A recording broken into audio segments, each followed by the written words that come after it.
Michael Shikha Niketan Higher Secondary Government Sponsored Co-ed English Medium School has taken an excellent initiative of teaching and make our students learn day-to-day lessons through audio and video in our YouTube channel. Teachers of all the subjects are working hard to enhance these online classes in the midst of this pandemic situation. It is a request to all the teachers, students and guardians to click the bell icon and subscribe our channel. Hello students, today I am going to start a new chapter, that is unit 8.4 for class 10. The chapter is inorganic chemistry in laboratory and in industry. Okay. This chapter is basically information based, so you have to read a lot from your textbook and you have to memorize a lot of chemical reactions also for your exam.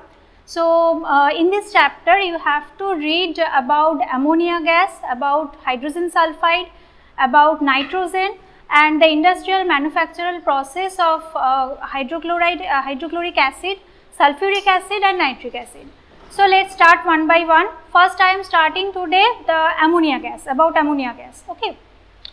So first you have to read about the lab preparation of the gas. In case of lab preparation there are 5 points. Okay, 5 basic points we have to read. Number 1 is the principle of the reaction. Number 2 the balanced chemical equation. Number 3 the drying process. Number 4 the collection process. And number 5 the purification process. So all the 5 points we don't have to read all the time. Here for ammonia gas we have 4 points: the principle, chemical equation, the drying process and the collection process. I have drawn here the laboratory preparation arrangement for ammonia gas. You can see in a test tube we can take the mixture of ammonium chloride and calcium hydroxide, okay, and the mixture is to be heated by the burner.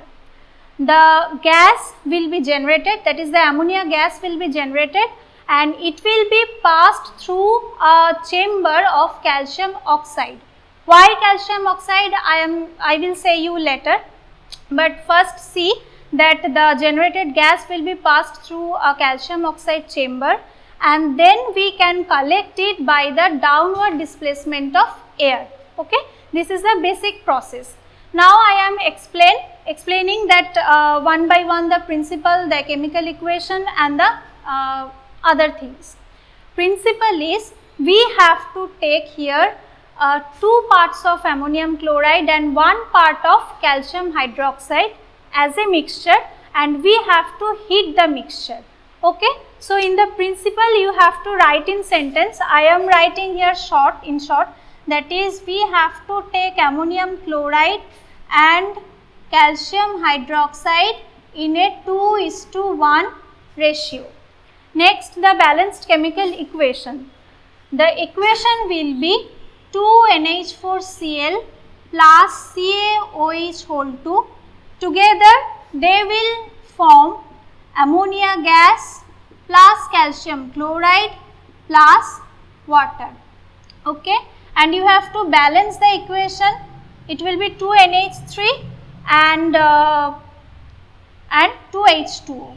Okay, here I shall not write always the balanced equation, but you have to learn the balanced equation and you have to write the balanced equation in your exam, otherwise numbers will be deducted. Okay, so this is the balanced chemical equation. Next is the drying process. To dry ammonia we can use only calcium oxide, that is quicklime.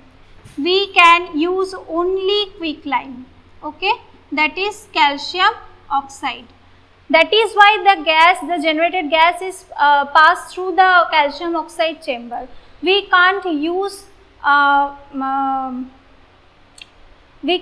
phosphorus pentoxide, we can't use concentrate H2SO4 or we can't use calcium chloride. Okay, why we can't use all these things I will say you later, but first listen that only and only calcium oxide is used to dry the ammonia gas. The next thing is collection. I have already mentioned that by the displacement of air, by the downward displacement of air, we can collect ammonia gas, because ammonia gas is slightly lighter than air, and that is why only by the downward displacement of air we can collect the gas in case of our laboratory preparation. And all these things are related to our laboratory preparations. You will be not asked to answer all the things in your exam. In your exam the question will come as that mention the principle of ammonia preparation or mention the collection procedure of ammonia preparation, and you have to write as the requirements.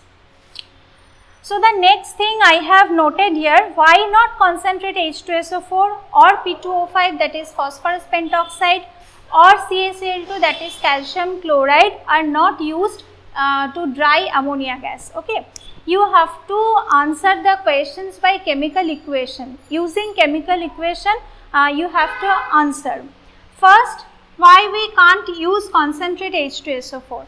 Because ammonia gas is basic in nature, okay, and concentrate H2SO4, we all know that this is an acid, so there will be an acid base reaction, NH3 plus H2SO4, as NH3 is basic in nature and H2SO4 is an acid, so together they will combine to form ammonium sulfate, that is NH4 whole to SO4, ammonium sulfate. Okay, why we can't use P2O5, that is phosphorus pentoxide? Because the same reason, phosphorus pentoxide is also acidic in nature. Okay, phosphorus pentoxide is also an acidic oxide and ammonia is basic in nature, so together they will form, that is ammonium phosphate, NH4 whole 3 PO4 is the formula. This is ammonium phosphate. Okay, so that's why we can't use P2O5. And the last thing is calcium chloride, CaCl2. We can't use calcium chloride too. Why? Because in presence of ammonia, calcium chloride will form an addition type of compound. The formula is CaCl2 giving a dot 8NH3. Okay, in presence of ammonia, calcium chloride will give you an addition type of compound which is CaCl2 dot 8NH3. So we can't get ammonia further. So all these due to all these causes, we can't use concentrate H2SO4 or P2O5 or CaCl2, because concentrate H2SO4 and P2O5, both of them are acidic in nature, whereas ammonia is basic in nature, so they will give you the simple acid base salt, okay, and CaCl2 will give you an addition type of compound. For these reasons we can't use all these things. We can only use calcium oxide, which is basic in nature, and ammonia is also basic in nature, so they will not react together. Okay, so that is why we can only use calcium oxide. Okay, after the preparation, the next thing is Liker ammonia. Ammonia is basically highly soluble in water, and as we know that ammonia is a basic gas, so its water solution or aqueous solution is also basic in nature. The aqueous solution of ammonia is basically known as ammonium hydroxide, but Liker ammonia is something different thing. Actually, the highly concentrated saturated solution of ammonia is known as the Liker ammonia. We use this in our laboratory purpose. So, you have to mention the things that is highly concentrated as well as saturation. Saturated solution of ammonia is known as the Liker ammonia. Next, we have to learn here some chemical properties of ammonia as well as. So, I am starting with the basic property of ammonia first. Okay, the basic property of ammonia can be proved by using an acid. If you add an acid to the ammonia or the aqueous solution of ammonia, if it combine together to produce a salt, then we can conclude that ammonia has some basic property. If we use ammonia to the acid, here I am taking hydrochloric acid and together they will form ammonium chloride, that is NH4Cl, so which is a salt basically. So this is a base, this is an acid, together they are combining to form a salt. So this proves actually ammonia is basic in nature. A question is very common here, that give an example or write a chemical equation where two gases are reacting producing a solid. Okay, ammonia is basically here gaseous compound or gas in nature. If we use fuming hydrochloric acid or HCl gas, you can also use HCl gas, that is hydrogen chloride gas, or fuming acid. So these two gas will combine to form a solid which is ammonium chloride. Ammonium chloride will be solid. Okay, so two gases will react to form a solid. This is an example. Okay, next property is reducing property of ammonia. Ammonia can be used as the reducing agent. In case of reducing property of ammonia, we can see that if you pass ammonia gas over the copper oxide, you can see it will produce metallic copper plus nitrogen gas plus water. Actually, ammonia is reducing copper oxide, producing copper metal or metallic copper. Ammonia is oxidized to itself, producing nitrogen gas, and water will be generated simply. There is another reaction, that is lead oxide. If you pass ammonia gas over the lead oxide, you will see the same situation, that is lead oxide will be reduced to metallic lead and ammonia will be oxidized itself, producing nitrogen gas and water vapor in general. Okay, any of these two reactions you can write to show the reducing property of ammonia gas. The next thing is reaction with ferric chloride and aluminum chloride. Chloride and aluminum chloride, if you add ammonium hydroxide, not ammonia, okay, so aqueous solution of ammonium hydroxide, if you add to the ferric chloride solution, you will find the brown color precipitation of ferric hydroxide, and along with this you will get ammonium chloride.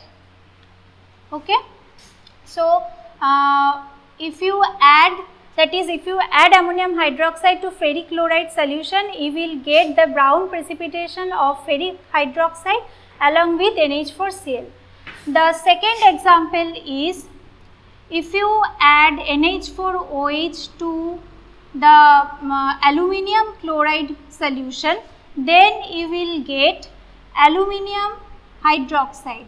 Aluminum hydroxide produces as the gelatinous precipitate. So you will get the gelatinous precipitate of aluminum hydroxide, and along with this you will get ammonium chloride like the previous reaction.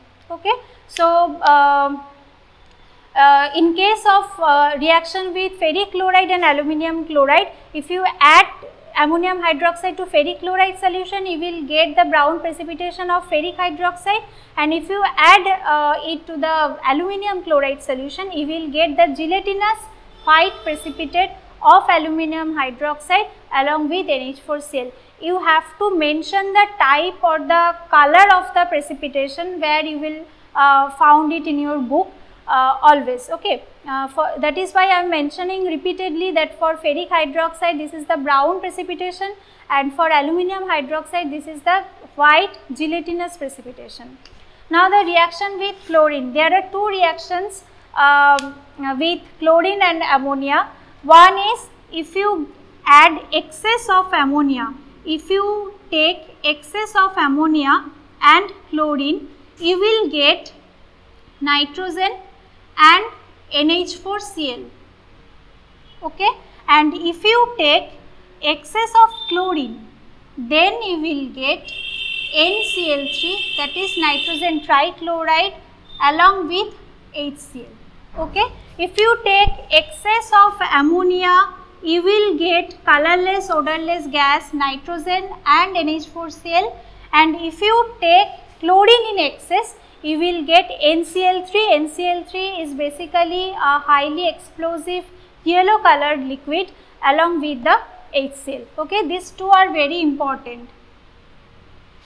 The next thing is reaction with metals like sodium, like potassium and calcium. If you take sodium to ammonia, you will get sodamide, that is NaNH2. This is known as sodamide, okay, plus H2. And if you take potassium and ammonia, you will get KNH2 and H2. These two reactions proves that ammonia contains hydrogen. Okay, if the question is show the reaction when sodium reacts with ammonia, you can write these two equations. But if the question comes like this way, that how one can prove or how one can show that ammonia contains hydrogen, you can write any of these two reactions. Okay, if sodium is heated in presence of ammonia gas, it will form hydrogen along with sodamide, and if anyone take potassium, he will also get a hydrogen along with potassium amide. Okay, so these two reactions shows or proves that ammonia contains hydrogen. Now the last one, that is in case of calcium. In case of calcium, if you take calcium and ammonia gas, you will get CaH2 and N2. This is different from these two metals because calcium will give you calcium hydride and nitrogen gas. This proves actually ammonia contains nitrogen. If you take sodium or potassium, then the reaction will show you that ammonia contains hydrogen, and if you take calcium, then the reaction shows that ammonia contains nitrogen. Okay, so these three reactions, basically they all of them are metals, but here they gives different kind of products. And the next thing is identification of ammonia. How one can identify or how one can show the presence of ammonia. Actually, the alkaline solution of potassium tetraiodomercurate. Okay, potassium tetraiodomercurate is known as the Nessler reagent. The alkaline solution of potassium tetraiodomercurate is known as the Nessler reagent, and in presence of Nessler reagent, ammonia gives a brown color precipitation. Okay, if there is a little presence of ammonia and if you add in that medium this reagent, Nessler reagent, it will give you a brown colored precipitation. Okay, so from that precipitation you can understand that in the medium ammonia is present. Okay, in this video we will get up to this, but in the next video you will get more about ammonia, the remaining portion of the ammonia. Thanks for watching. Leave a like and comment. Subscribe. And do share the video among your friends.